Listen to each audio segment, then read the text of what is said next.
Hello, and welcome to a Purpose-Driven Marriage podcast. We are Dwayne Nadine Stewart, and we love any and all things marriage. You've tuned into the right place if you're looking for actionable, practical tips to help you overcome real-life obstacles common to real relationships. We're here to help you strive for a marriage as God has designed it and not as the world has defined it. Because why settle for a good marriage when you can have a great one? Hello, and welcome to another edition of a Purpose-Driven Marriage podcast, where we talk about all things marriage. And I'm your host, Dwayne Stewart. And I am his wife, Nadine Stewart. And we just want to thank you. We know that there are so many different podcasts you could be listening to out there, and yet you are listening to this one. And we just really appreciate it. We do. And hey, if you like this podcast, please feel free to share it with your friends, with your spouse, right? With your future spouse. Especially with your spouse. Especially with your spouse. That should be the first one. We would really appreciate that. And today we're talking about a really fun topic. It's actually, once we learned about this, it became a game changer. How long ago did we learn about this, babe? I'm trying to remember, because I remember reading the book. I remember reading 5 Love Languages. And it was really an eye-opener. With Gary Chapman, his book was just tremendously eye-opening, just to understand, okay, oh, wait, there's another way that we can do this? And I didn't even know you had a love language, you know what I mean? And so I remember reading the book when we were in Jamaica. Yep. On the beach, and I remember the guy came over, and he's like, oh, that's a great book. I'm like, yeah, it is, man. I'm just all up in it. But it really just gave me insight on, okay, well, maybe I've been doing this wrong for a while. Maybe that's why I haven't been getting the response that I was looking for or whatever. But if you're not familiar with it, the 5 love languages are basically our framework for understanding and expressing love in different ways. Like, everybody has a different way that they express love. I do. Yours are different too. And we might have some that are similar, but the way that we love to receive it is the way that your spouse should be giving it. And that's kind of the premise of it. Exactly. The author of the book, so the 5 Love Languages, comes from a book that Gary Chapman wrote back in the mid-90s. I think 1995 was when he came out with it. And, gosh, this book has been like a game changer just worldwide. It has... it's been translated into over 50 different languages, and it has sold over 13 million copies, making it one of the most popular and influential relationship books of all times. So if you don't yet know the book, The 5 Love Languages, and by the way, we're not getting paid for this. And so now that I think about it, gosh, I wish we were. Yeah. But it is a tremendously beneficial book. So in The 5 Love Languages, Gary Chapman explains that everyone has a primary love language, and that knowing your partner's love language is crucial for maintaining a healthy relationship. Yeah. And we will go over what those 5 love languages are. But first, we wanted to share some stats with you guys, because we think that this is actually tremendously eye-opening and also a lot of fun, because who doesn't like stats, right? No doubt. Yeah. So as many copies of this book that Gary Chapman has sold, there was a recent study that found that most Americans are unfamiliar with 5 love languages. And more specifically, 30% of adults say they have not heard of them.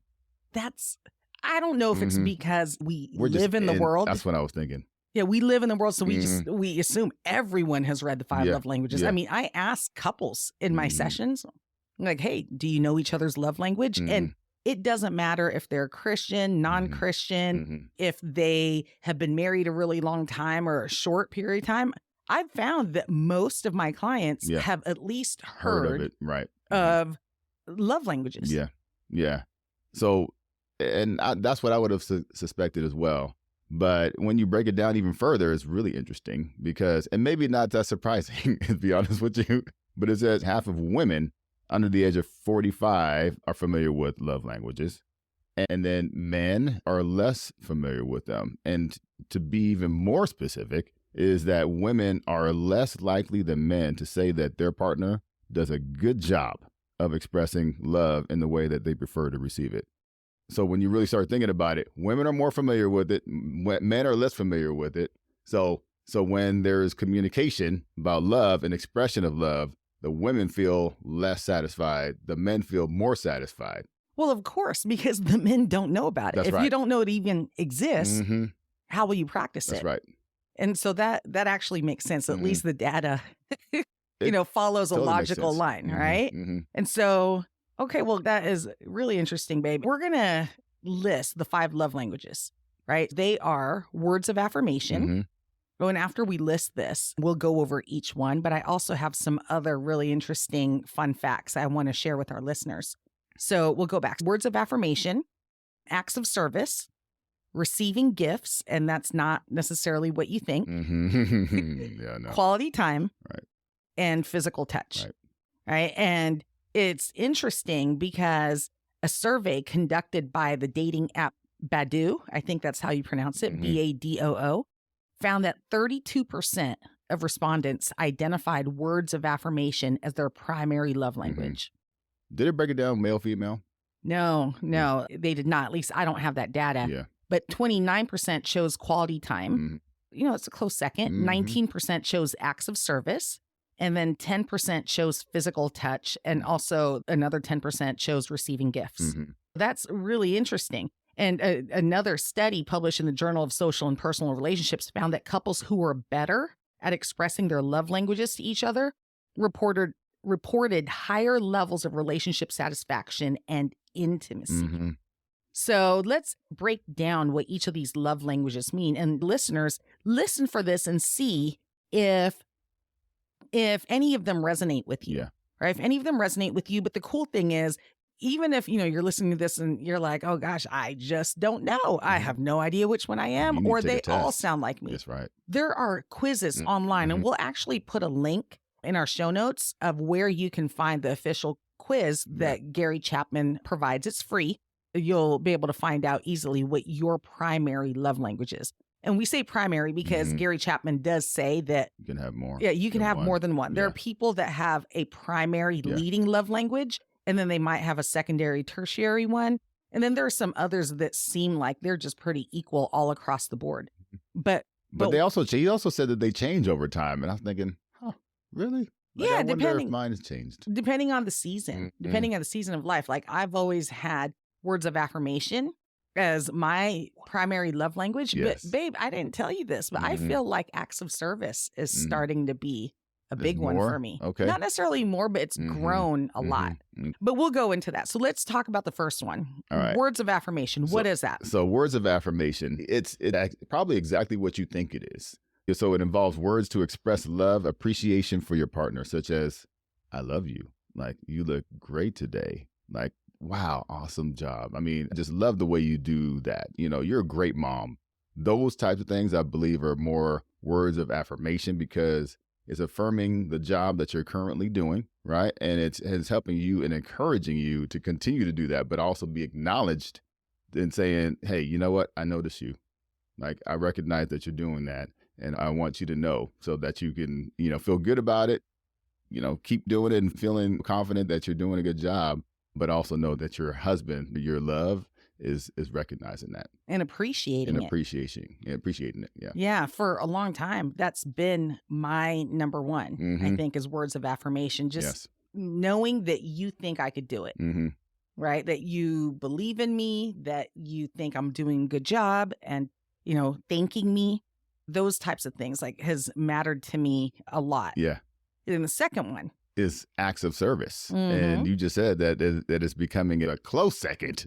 And what that is involves doing things for your partner that shows that you care, right? Cooking, cleaning around the house, maybe running an errand for you, doing things that maybe even that you don't want to do so much, but you do it because you know that it would really show your wife or your husband that you love them and you're caring for them and you're thinking about them. Yeah, and that I think is a big part of it. It's really knowing that you were on my mind, right? You were on my mind enough that I would... Somebody should write a song about that.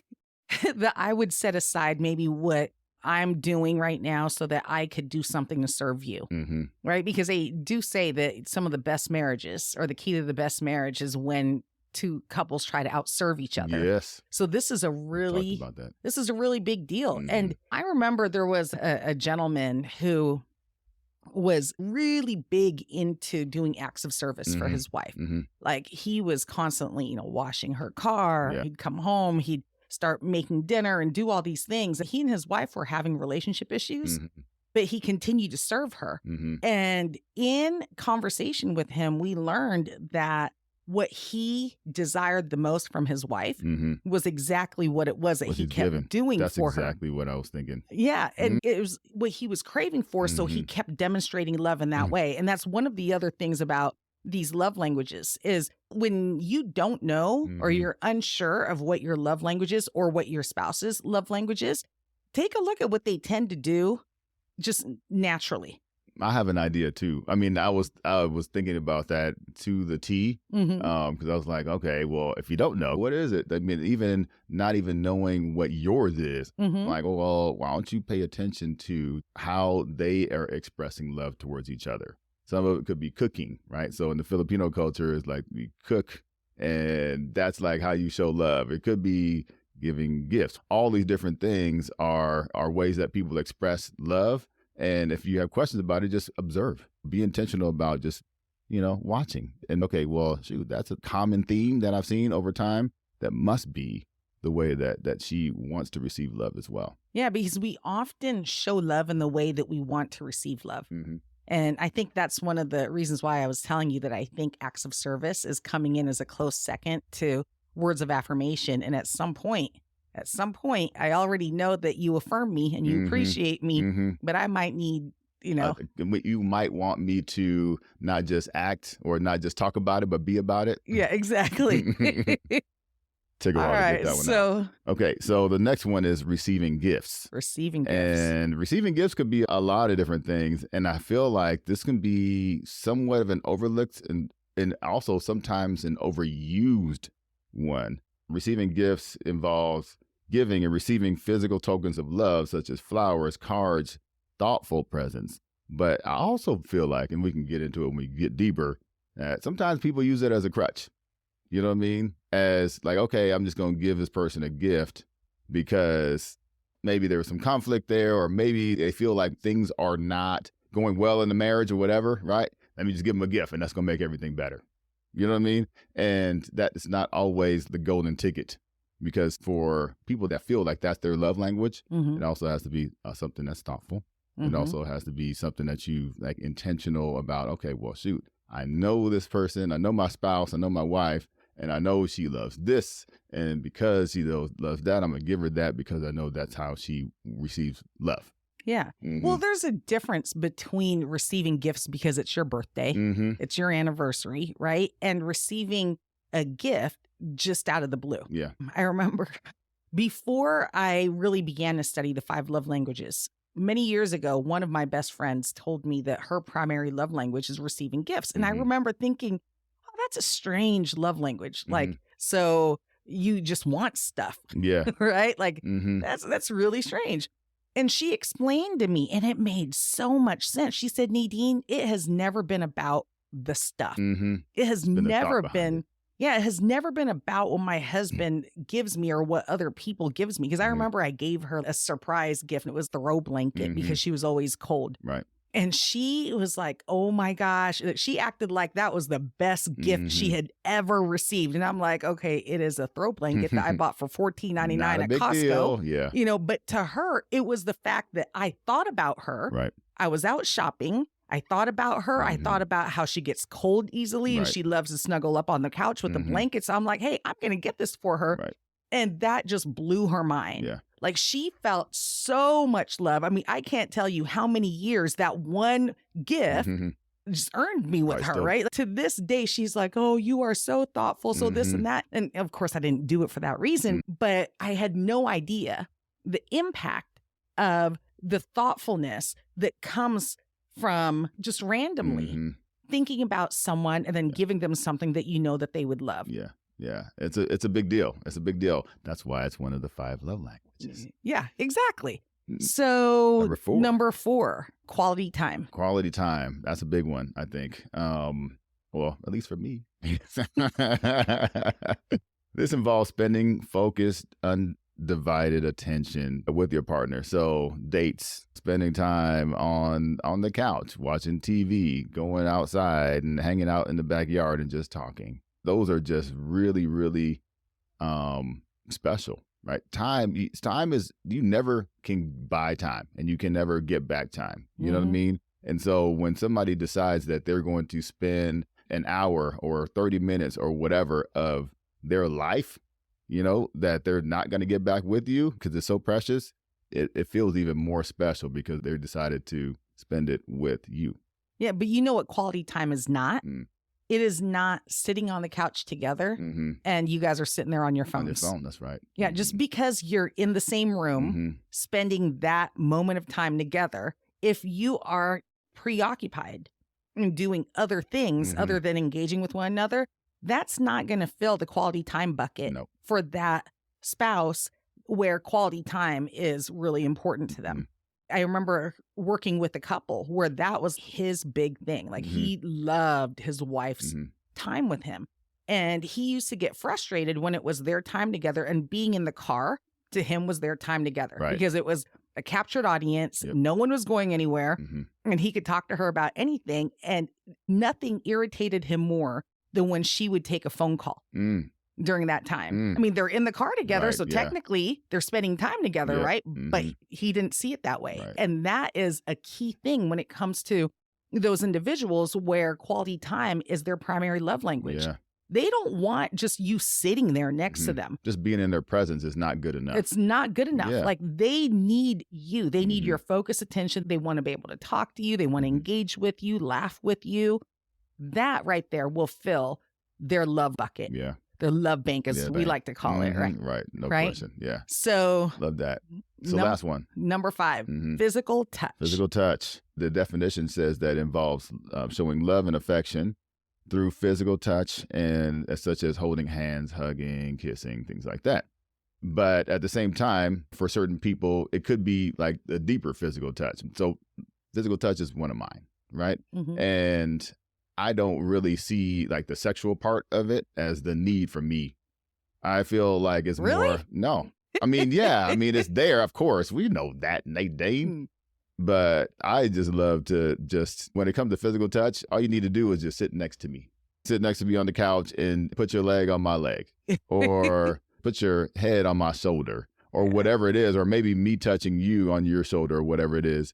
And that's all I need. You know what I mean? If we're just kind of sitting there watching the TV, or if you're reading a book or whatever it is, that is all that's necessary, right? You know what's funny is I get comments from people at church all the time about you being a physical touch kind of person with me, because we'd be sitting there and we usually sit closer to the front, and you love to put your arms around me and just kind of hold me close. And it's funny because we have a son, a 14-year-old son, who also has physical touch as a primary love language. Definitely. And so he loves to hold my hand or put his arm around me as well. So imagine me, this little 5'3" woman, having 2 large men next to me, because our 14-year-old is... I'm 6'3" and my son is 6'1". Yes. So, you know, these 2 large men next to me, both kind of taking one half of my body. Dwayne is holding my left hand, my son's holding my right hand, and both just needing that physical touch. And from behind, like, it never occurred to me, because I don't mind it, because I love hugging. I love holding hands. I don't mind that at all.